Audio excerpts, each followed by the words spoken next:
What's going on, everybody? Welcome back to the channel. Today we're going to talk about storage of pens. So I don't know how long you've been in this hobby or how many pens you have, but it always starts out pretty innocently, right? Like you got a few, and then a couple more, and then a couple more. And the next thing you know, you're like, oh my gosh, what do I do with all this stuff? And the problem is that along the way, you like continue buying what you think might be the next best solution for it and how you're gonna do it, and then end up with a pile of stuff. I'm gonna show you my evolution here, where we started with all this stuff versus where we are now, and just give you kind of an idea,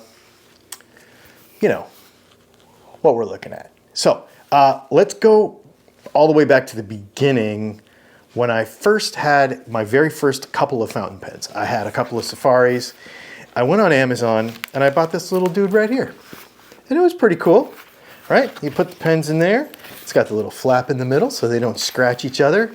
I would say for a couple of Safaris and maybe some TWSBI Ecos and stuff, this is pretty cool. There's 2 straps for each pen, so it keeps everything sort of apart from each other.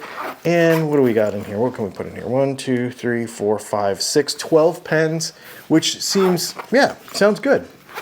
Well, then the next thing you know, I had like 4 of these. And the thing that I didn't like about it is that as I started to get a nicer pen or two, I would say my first really nice pen that I didn't want to scratch on the next pen was probably a Peniter that I really liked, and I didn't want to scratch it. And it just seemed a little too close in here. So when we built out this office for the studio, I kind of did something fun. You've probably seen it in a video or two. Let me show you. I bought this really cool writing desk, and it's got these slides that slide out, and then this folds out like so, and you can sit here and write, and it's really, really neat. And so what I do is I've got this, all my paper, notebooks and etc. are in there. And then I went on to Amazon and I ordered, where's it at? A bunch of these trays. So this is like these are for like jewelry displays in like a jewelry store. And I don't know, maybe I got like a 5-pack of them for 15 bucks or something. And they're kind of fuzzy inside. And what I did was I cut them to size to fit in here. And so then I could put 5 pens plus a little bit, of other random stuff in each of these drawers. Now I've rearranged it since then. But see there?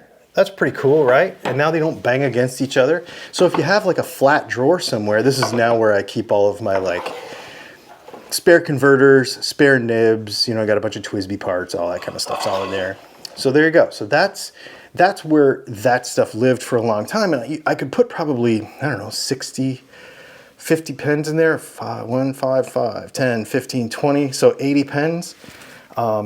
In this thing right here, and it was pretty awesome, but it was also kind of hard because it wasn't very portable, obviously, because desk. So next thing. Now this dude right here is a definite step up. This is the Galen Leather A5 Folio. It's leather, it's got a fantastic zipper. You can put 6 pens in it or a combination of things. This is my main EDC thing that I take with me everywhere. I keep a pocket knife because I always keep a pocket knife.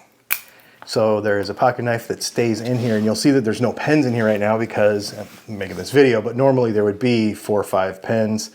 Or maybe 4 pens and a pencil and a ballpoint or roller ball in here. And what's cool about this is you can put a bunch of credit cards in here and stuff, whatever. You can make it into your kind of just on-the-go folio.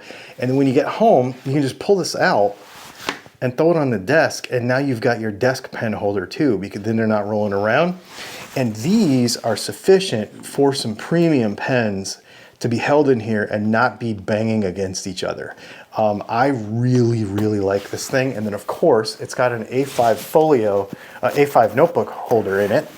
and it's got the double kind. So this is a bound one, right, from the side, but also like if you were to put a Rhodia pad in here, then you could put it down from the top, which is really super cool. I love this thing. I have one, Brianna has one, Leslie has one. I'll leave links to it in the description because it's fantastic. I think if you use that link, you'll get 10% off. They're not the cheapest thing in the world, but they're built like a tank and they look awesome as they get beat up. This has been in and out of my backpack a million times. They got a bunch of different colors. To me, this is the jam as far as the portable situation, but it doesn't solve the like permanent storage solution, if that makes sense. So I got one of these, and this is what, until this week, I've been using for everything. This is, I think this is a Girologio, and this is a really nice pen holder. I wanna say it holds 60, if I recall.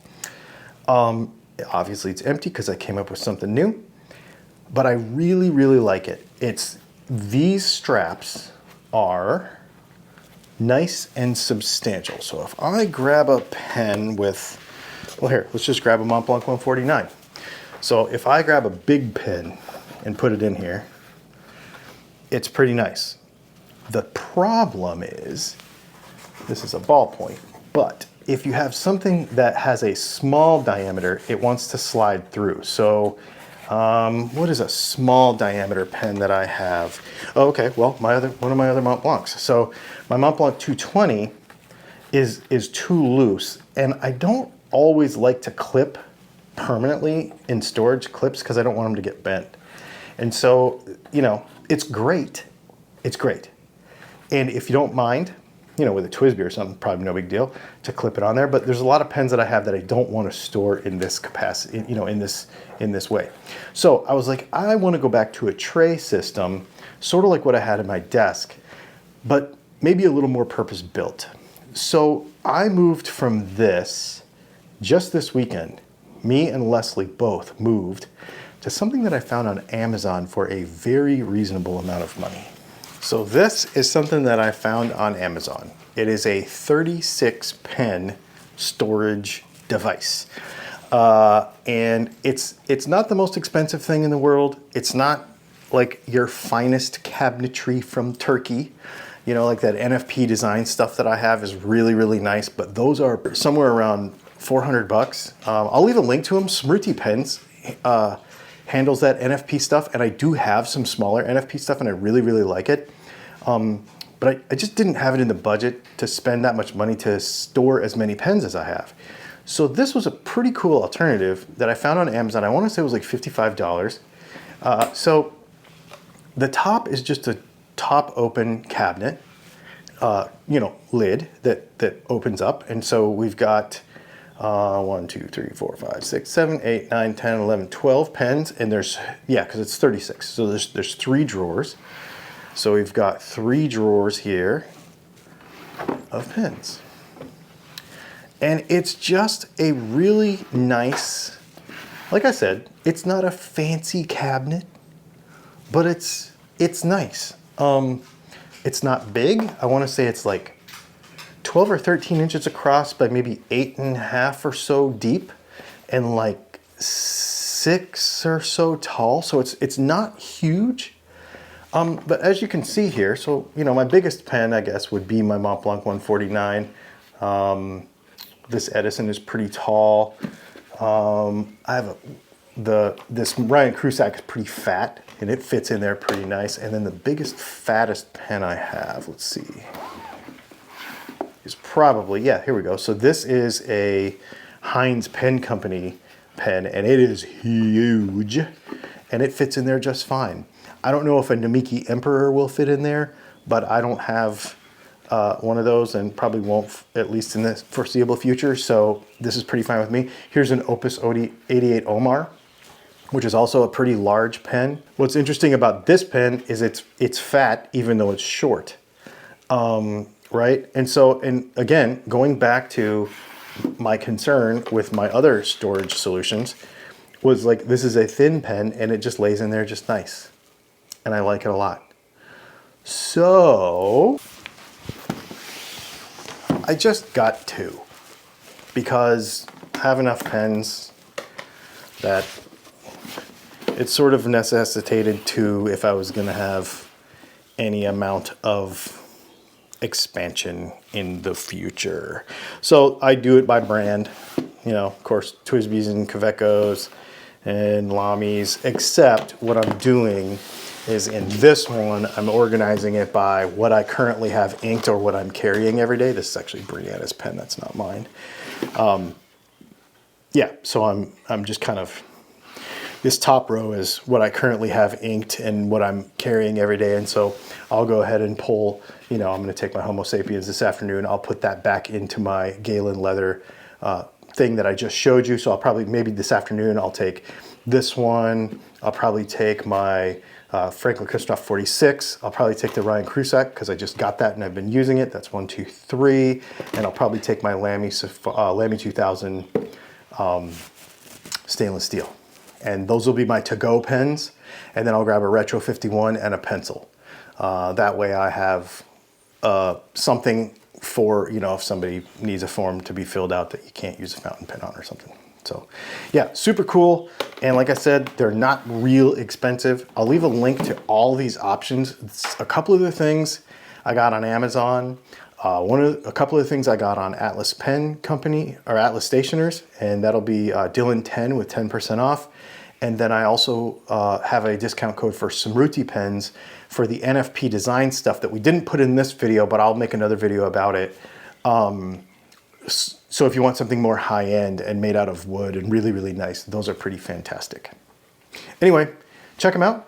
I'll leave links to everything in the description. I think they are a great alternative for something that can store your stuff.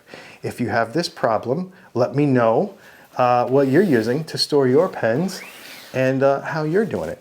I put one of these in my study and I put one of these on an end table in the living room.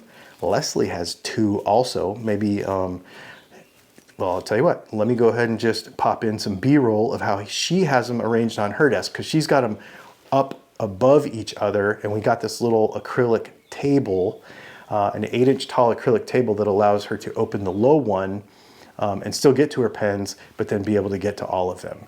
So that's a pretty cool setup on her desk. So that's how she is storing her pens. So there you go, pretty cool. I'm pretty happy with this setup. It's cleaned it up, it's made it more organized. Maybe next time we'll talk about ink, because we have a lot of ink and I'll show you how we store our ink. Do me a favor, like and subscribe, use the links in the description, do all that stuff. Thanks for hanging out. We'll see you in the next video.